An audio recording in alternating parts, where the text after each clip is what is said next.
Yoga routine for PMS, irregular periods और PCOS. बहुत सारी लेडीज़ को पीसीओएस जैसे इश्यूज़ हैं, इसीलिए वो कंसीव नहीं कर पा रही, या फिर पीसीओएस तो नहीं डिटेक्ट हो रहा बट हाँ इरेगुलर पीरियड्स हैं, या फिर उनको कुछ प्री मेंस्ट्रुअल सिंड्रोम्स हैं जिसके कारण उनको कंसीव करने में दिक्कत आ रही है। एक बहुत ही मेजर जो पार्ट है वो पीसीओएस का होता है कि लेडी को पीसीओएस है इसीलिए वो कंसीव नहीं कर पा रही है। यहाँ पर जो हम आपको योगा रूटीन बताने वाले हैं उसको अगर आप अपने आप ईमानदारी से रेगुलरली करते हैं तो डेफिनेटली आप अपने इस पीसीओएस के इशू को ओवरकम कर सकते हैं और नेचुरली कंसीव कर पाएंगे। तो जो हमारा आगे का वीडियो है जो पीसीओएस के लिए है, पीएमएस इरेगुलर पीरियड्स के लिए है, जिनको भी ये इश्यूज हैं वो इस रूटीन को फॉलो करें। सूक्ष्म व्यायाम, सटल एक्सरसाइजेस जो आपको करना बहुत ज़्यादा ज़रूरी है किसी भी योगा रूटीन को स्टार्ट करने से पहले, क्योंकि सटल एक्सरसाइजेस जब हम करते हैं तो हमारे जॉइंट्स जो हैं वो खुल जाते हैं और किसी भी तरह की इंजरी से आप बच जाते हैं। तो योगा रूटीन को फॉलो करने से पहले सूक्ष्म व्यायाम 5 to 10 मिनट्स करना ज़रूरी है। नेक रोटेशन, नेक रोटेशन करते हुए आपको ध्यान रखना है कि अगर आपको चक्कर आता है या आपको सर्वाइकल पेन है तो आपको नेक को रोटेट नहीं करना है। दूसरा, नेक रोटेशन हमेशा स्लो आप रोटेट करेंगे। कभी भी कोई भी चीज़ अगर आप सटल एक्सरसाइज में भी फास्ट करते हैं तो वो आपको बेनिफिट नहीं देता है। तो सबसे पहले आपने नेक रोटेशन में क्या करना है, चाहे आप खड़े होके करें या बैठकर, आपने चिन को डाउन करना है और क्लॉकवाइज दोनों तरीके से रोटेट करना है।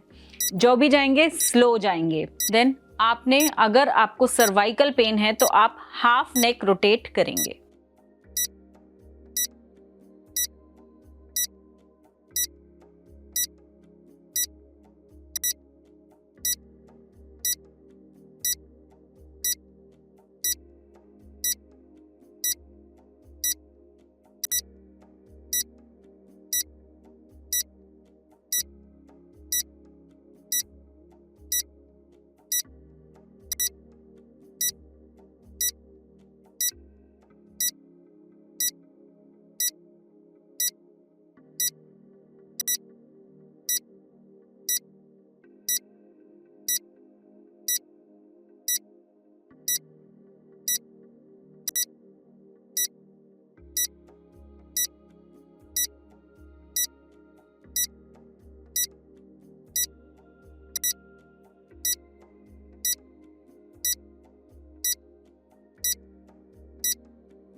नाउ हैंड्स आपको अपने शोल्डर्स पे लेके जाने हैं और एल्बो को जॉइन करते हुए आपने रोटेट करना है 10 clockwise and 10 anti clockwise. Breathing हम नॉर्मल रखेंगे।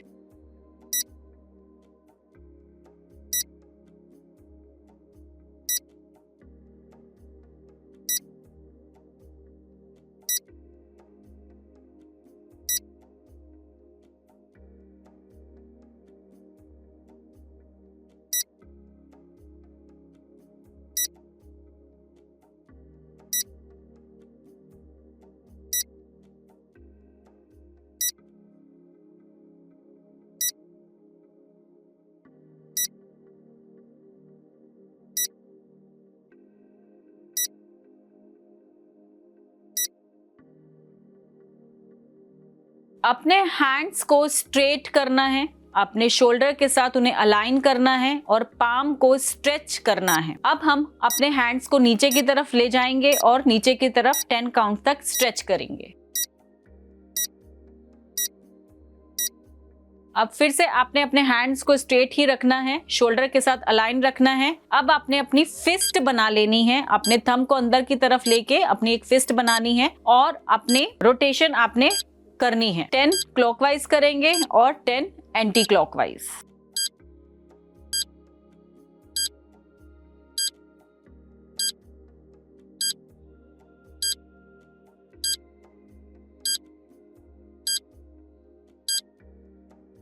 अब हमें अपने राइट हैंड को अपने शोल्डर के पीछे ऐसे लगा लेना है और लेफ्ट से अपने एल्बो को प्रेस करना है पीछे की तरफ। आप स्ट्रेच को फील करेंगे अपने शोल्डर पे और अपने चेस्ट एरिया में। 10 काउंट तक आप इसे होल्ड करके रखेंगे। फिर अगेन आपको इसको लेफ्ट साइड से भी रिपीट करना है।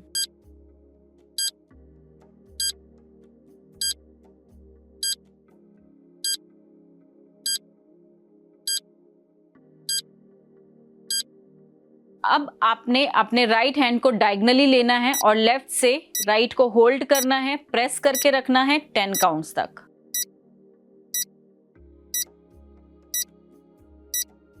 सेम ऐसे ही हम लेफ्ट साइड से करेंगे। लेफ्ट को डायगनली लेके जाएंगे, राइट से होल्ड करके रखेंगे 10 काउंट्स तक।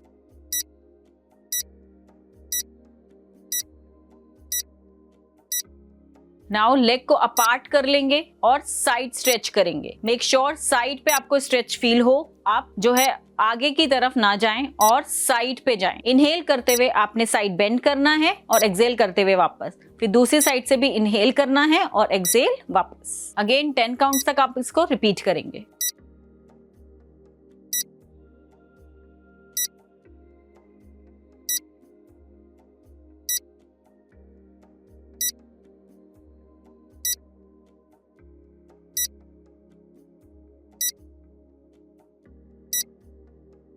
ट्विस्टिंग, आपने एक हाथ अपने लोअर बैक पे रखना है, एक शोल्डर पे। राइट हैंड आपका लेफ्ट शोल्डर पे रहेगा और लेफ्ट हैंड आपका लोअर बैक पे।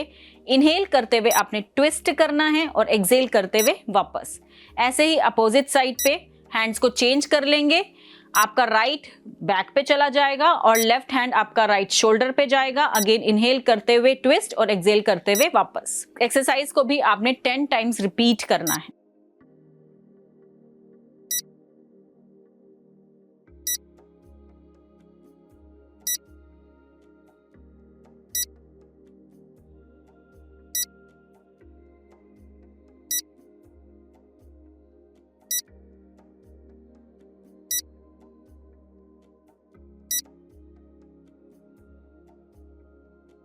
नाउ नी रोटेशन, आपने लेग्स को टुगेदर रखना है, अपने नी को हल्का सा बेंड करना है। आपके हैंड्स जो है नीज पे आ जाएंगे और क्लॉकवाइज और एंटी क्लॉकवाइज, 10 क्लॉकवाइज और 10 एंटी क्लॉकवाइज आपको इसको नी को रोटेट करना है।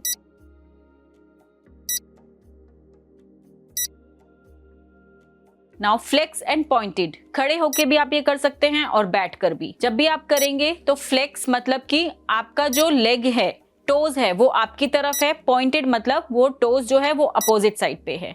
तो आपने टोज को फ्लेक्स करोगे तो आप अपने काफ मसल्स पे स्ट्रेच को फील करोगे और टोज को पॉइंटेड करोगे तो आप अपने आगे वाले लेग पर स्ट्रेच को फील करेंगे। अगेन 10 काउंट्स तक इसको पहले कॉन्टिन्यूसली डायनामिक करना है और उसके बाद उसको 10 काउंट्स तक होल्ड करके रखना है। 10 फ्लेक्स पर और 10 पॉइंटेड पर। नाउ नेक्स्ट आपका पेल्विक रोटेशन, आपने लेग को अपार्ट करना है और अपने पेल्विक को रोटेट करना है 10 क्लॉकवाइज और 10 एंटी क्लॉक। आपकी ब्रीदिंग नॉर्मल रहेगी।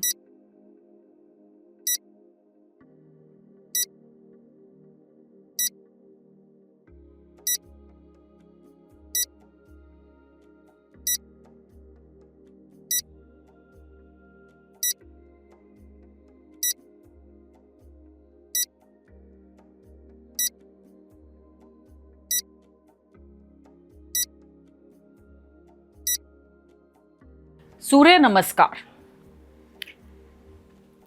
Legs together, hands on namaskar mudra.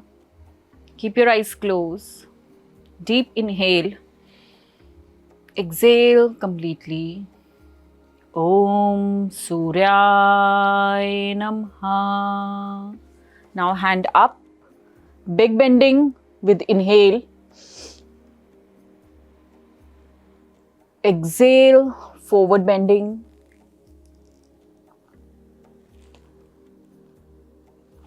Inhale, Ashva Sanchalanasana.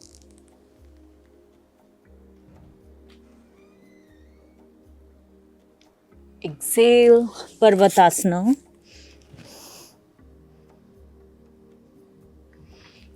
Inhale,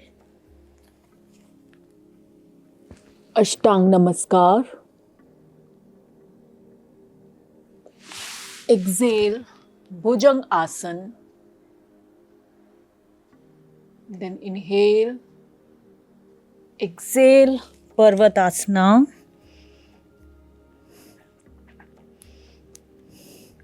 inhale, Ashwa Sanchalan with opposite leg,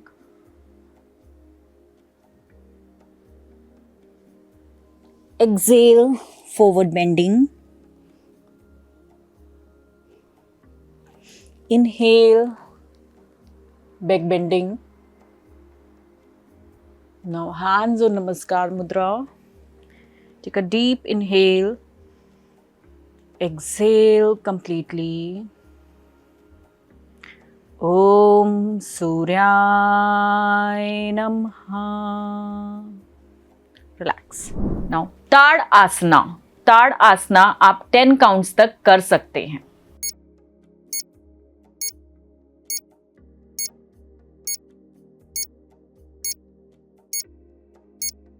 त्रियक ताड़ आसना, वो भी आप 10 काउंट से स्टार्ट करके आप इसको 15-20 काउंट्स तक लेके जा सकते हैं.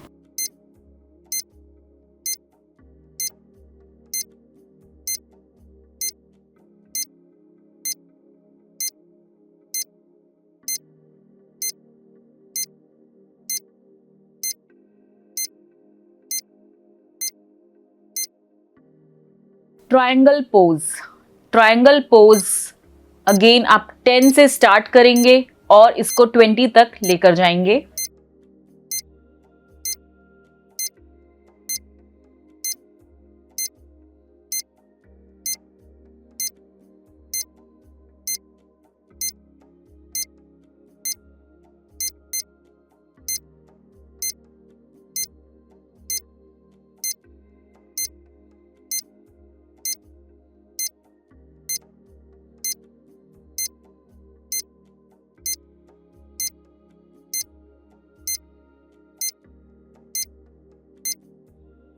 बैक बेंडिंग 10 काउंट से स्टार्ट करते हुए 20 तक लेकर जाना है.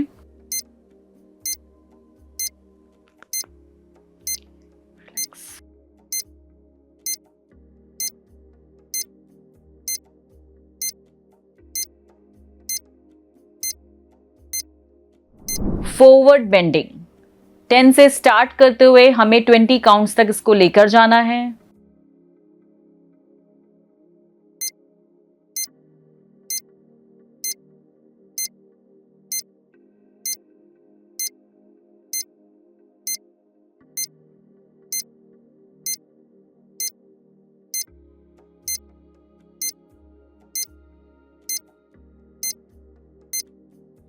वीरभद्र आसना, वॉरियर पोज 10 से स्टार्ट करेंगे, 10 काउंट तक होल्ड करके रखेंगे और देन इसको हमें 20 तक होल्ड करना है.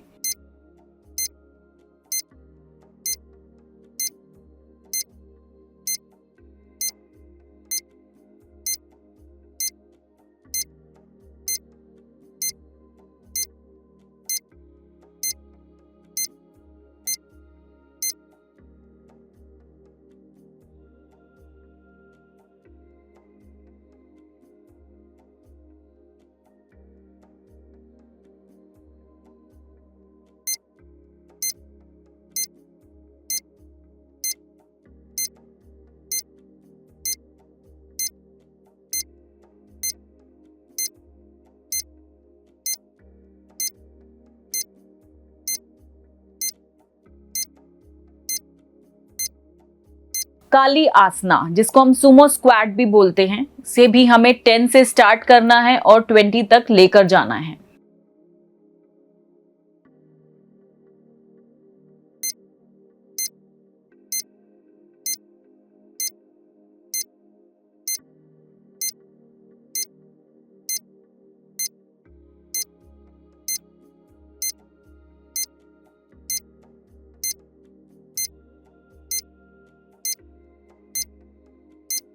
सिंह गर्जना, ये बहुत ही अच्छा आसन है.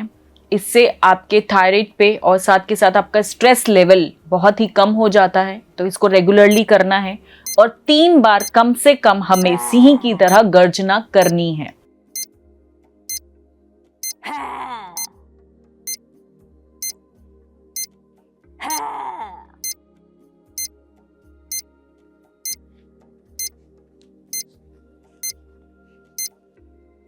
मल आसना, पॉटी पोज, जहाँ पर मल आसन में हम बैठते हैं, ये भी आपको 10 काउंट से शुरू करना है।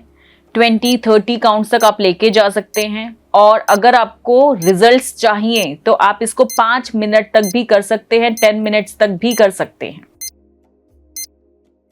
Without cushion.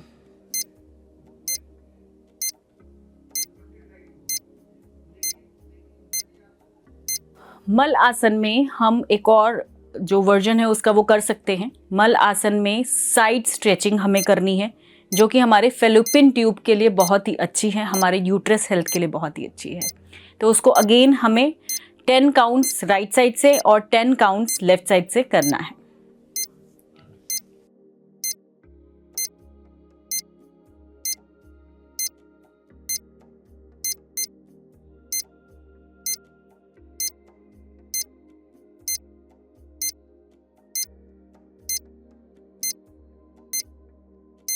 Now butterfly. Butterfly आपको 10 काउंट से स्टार्ट करना है और 20 तक लेकर जाना है।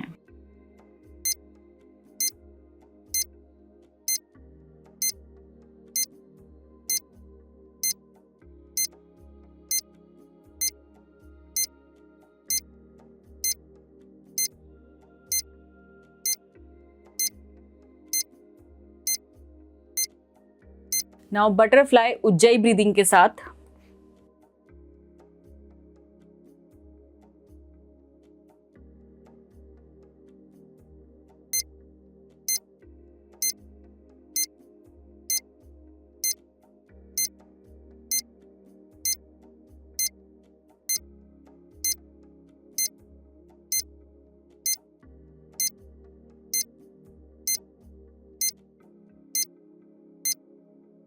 वज्र आसना। ये आसना ऐसा आसन है जो आपको रेगुलरली अपने ब्रेकफास्ट, लंच, डिनर के बाद करना ज़रूरी है। और जब आप अपना ब्रेकफास्ट, लंच, डिनर लेते हैं तो उसके बाद आपको स्टार्टिंग में कुछ सेकंड्स के लिए, फिर कुछ मिनट्स के लिए वज्र आसन में बैठना ज़रूरी है। तो वो हम रूटीन फॉलो करते रहेंगे। साथ के साथ यहाँ पर वज्र आसन में आपको 10 काउंट्स तक बैठना ज़रूरी है।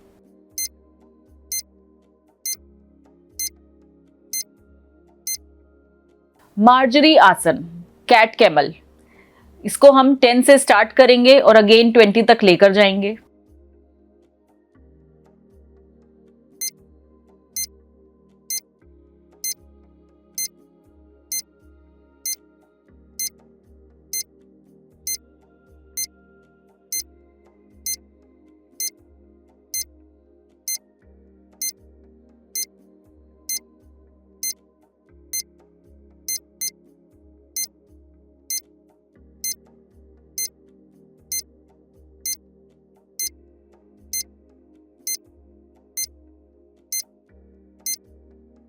पर्वत आसना, इसको हमें स्टार्ट करना है 10 से, फिर धीरे धीरे 15 पर जाना है, और फिर धीरे धीरे 20-30 तक भी हम इसको लेकर जाएंगे, तो वो हमें हेल्प करेगा।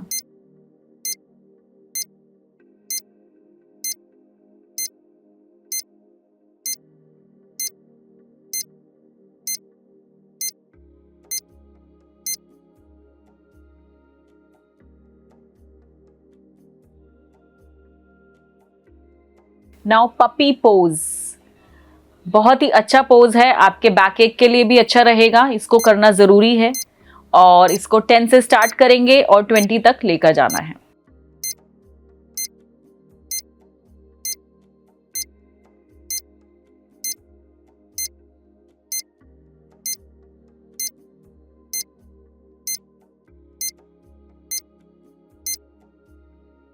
भुजंग आसन, जब आप करते हैं तो आपको बहुत अच्छा स्ट्रेच फील होता है, और इसको 10 और 20 और 25-30 तक हमें लेके जाना है।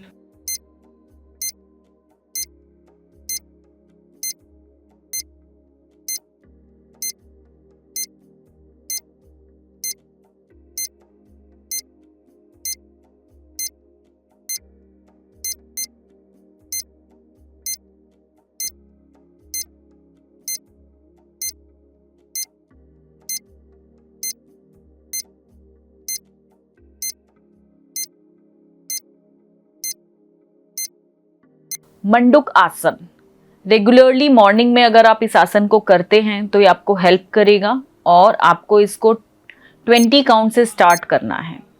20 तक होल्ड करेंगे और फिर रिलैक्स हो जाएंगे।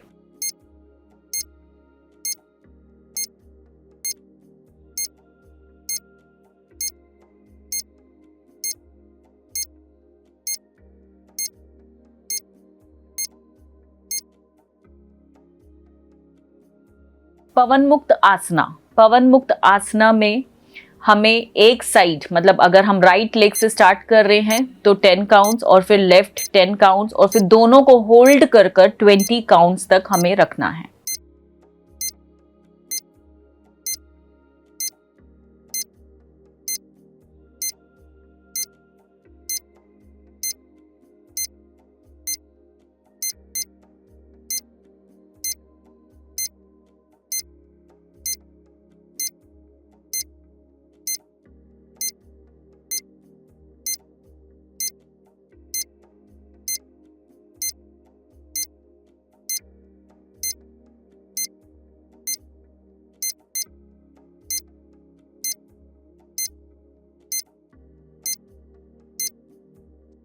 हल आसना स्टार्टिंग में दिक्कत देता है लेकिन बहुत ही अच्छा आसन है।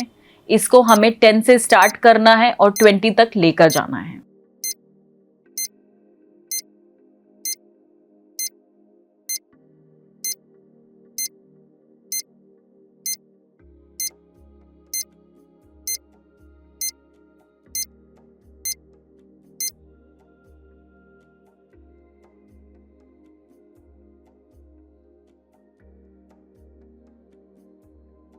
नाउ सर्वांग आसना, सर्वांग आसना आपको बैलेंस देता है, साथ ही साथ आपको ये 10 से स्टार्ट करते हुए 20 तक लेकर जाना है।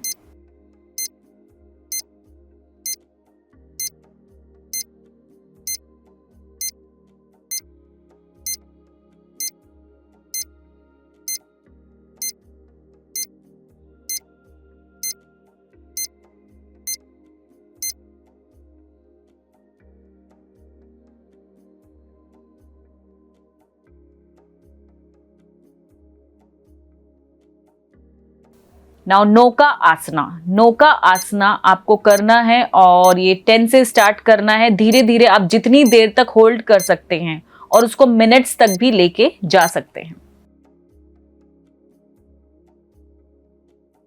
ब्रिज पोज बैक एक के लिए बहुत अच्छी एक्सरसाइज है। पेल्विक फ्लोर पे आपका जो ब्लड सर्कुलेशन मूव होता है उसके लिए बहुत अच्छी एक्सरसाइज है। योगा आसना है और इसको हमें स्टार्ट करना है 10 से और इसको हमें 30 तक लेके जाना है और 30 तक होल्ड करके रखना है।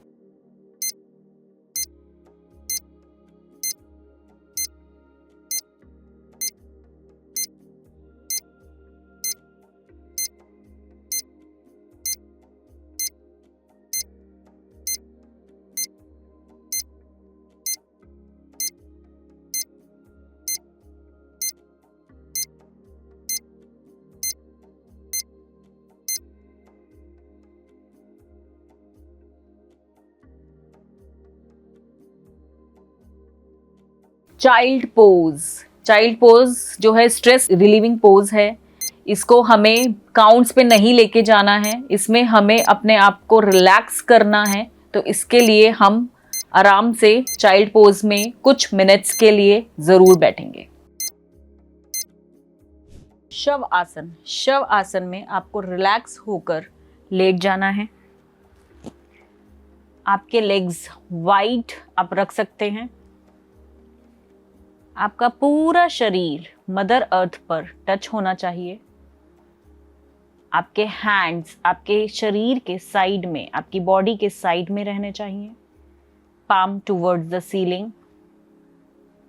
और आपकी आंखें बिल्कुल बंद रहनी चाहिए क्योंकि ये शव आसन है, आपको रिलैक्स करना है।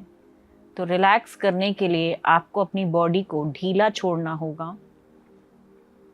ढीले छोड़ते हुए आंखों को बंद रखना है और कुछ देर शव आसन में रिलैक्स करना है ताकि आपका बॉडी और माइंड काम रहे।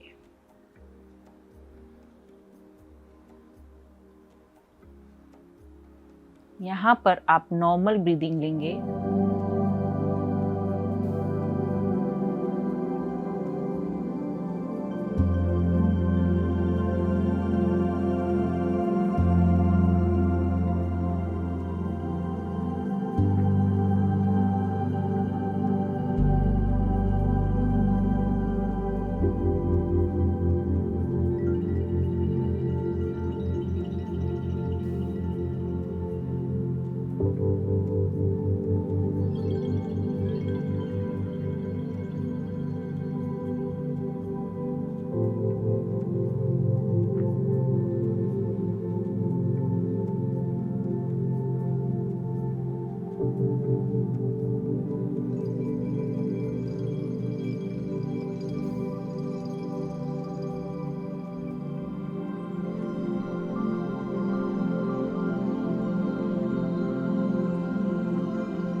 शवासन में से जब भी आप उठेंगे तो आपको साइड टर्न करना है,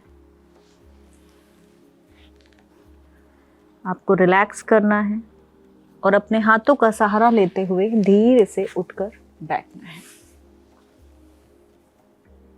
प्राणायाम, योगा में प्राणायाम का बहुत ही महत्व है, बहुत ही इंपॉर्टेंट रोल प्ले करता है प्राणायाम। प्राणायाम का मतलब है breathing, breathing awareness, breath awareness, breathing. Oxygen, oxygen हमें यहाँ पर इस टाइम पे फ्री में मिल रही है, लेकिन क्या हम पूरी ब्रीदिंग लेते हैं?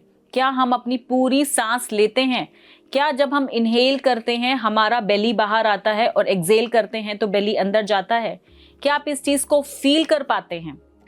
अगर नहीं तो हमें अपनी ब्रीदिंग पे पूरा फोकस करना है। रेगुलरली प्राणायाम को अगर आप परफॉर्म करते हैं या फिर रेगुलरली प्राणायाम आप करते हैं तो आप खुद से अपनी बॉडी में, अपनी हेल्थ में बहुत ही ज़्यादा सुधार और बेनिफिट देख सकते हैं। जैसे कि आपका मन जो है शांत रहना शुरू हो जाएगा, आपका जो ऑक्सीजन लेवल है वो इम्प्रूव हो जाएगा, ऑक्सीजन की कमी बॉडी में नहीं रहेगी। जब ऑक्सीजन की कमी नहीं रहती है तो वो हर एक सेल तक पहुंचता है और हमारे हर सेल को एक्टिवेट करता है। जब हमारी बॉडी का हर सेल एक्टिवेट होता है तो वो इतने अच्छे से आपके सारे ऑर्गन्स के साथ परफॉर्म करता है कि आपको हेल्थ बेनिफिट्स मिलने स्टार्ट हो जाते हैं। साथ के साथ आपकी मेंटल हेल्थ, मतलब कि स्ट्रेस लेवल को भी कम रखता है, आपको शांत रखता है। रेगुलरली जो आप एक्टिविटी करते हैं, जो पूरे दिन में आप एक्टिविटी करते हैं, अगर आप सुबह प्राणायाम करके जाते हैं तो आप देखते हैं कि आप अपने काम पे भी ज़्यादा फोकस कर पाते हैं। तो इसीलिए प्राणायाम करने बहुत ज़्यादा ज़रूरी हैं। प्रेगनेंसी में भी जब आप प्राणायाम करते हैं तो आपको ये इम्पोर्टेंस देता है। कैसे? जब आप ऑक्सीजन लेते हैं, आप प्राणायाम करते हैं तो आप अपना ऑक्सीजन लेवल इम्प्रूव करते हैं। ऑक्सीजन लेवल इम्प्रूव हुआ तो आपका ब्लड सर्कुलेशन इम्प्रूव होता है और जैसे कि मैंने बताया ये सेल तक जाता है। तो अब हम स्टार्ट करेंगे प्राणायाम। कपालभाति, कपालभाति में आपको इनहेल करना है और एक्सेल फोर्सफुली करना है और आपका बेली जो है वो अंदर जाना चाहिए। तो उसे अब हम परफॉर्म कर लेते हैं।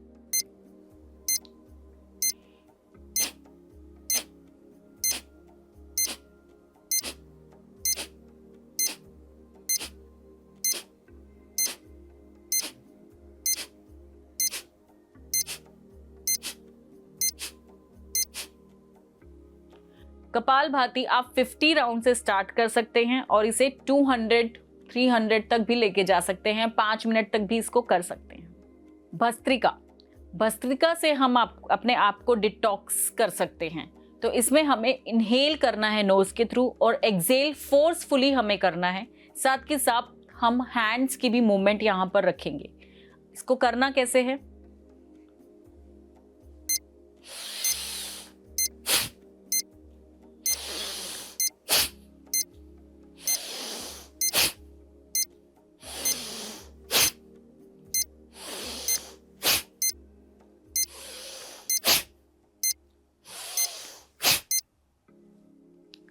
भस्त्रिका हम प्रेगनेंसी में नहीं करते हैं।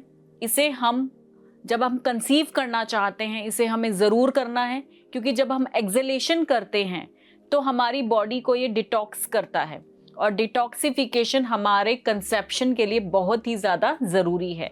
तो इसको हम अगेन 11 टाइम्स या 21 टाइम्स कर सकते हैं। अनुलोम विलोम। अनुलोम विलोम में आपको अपने स्पाइन को स्ट्रेट करके क्रॉस लेग पोजीशन में बैठ जाना है। आंखें आपकी बिल्कुल बंद रहनी चाहिए। यहाँ पर आप रिंग फिंगर और थंब को यूज़ करेंगे। रिंग फिंगर आपके लेफ्ट नोस्ट्रिल पे रहेगा, राइट नोस्ट्रिल पे आपका थंब रहेगा। धीरे से राइट नोस्ट्रिल से इनहेल करेंगे और लेफ्ट से एक्सहेल करेंगे। देन लेफ्ट से इनहेल करेंगे और राइट से एक्सहेल करेंगे और इसी को ही कॉन्टिन्यूशन में हम करते जाएंगे। राइट से इनहेल, लेफ्ट से एक्सहेल, लेफ्ट से इनहेल, राइट से एक्सहेल।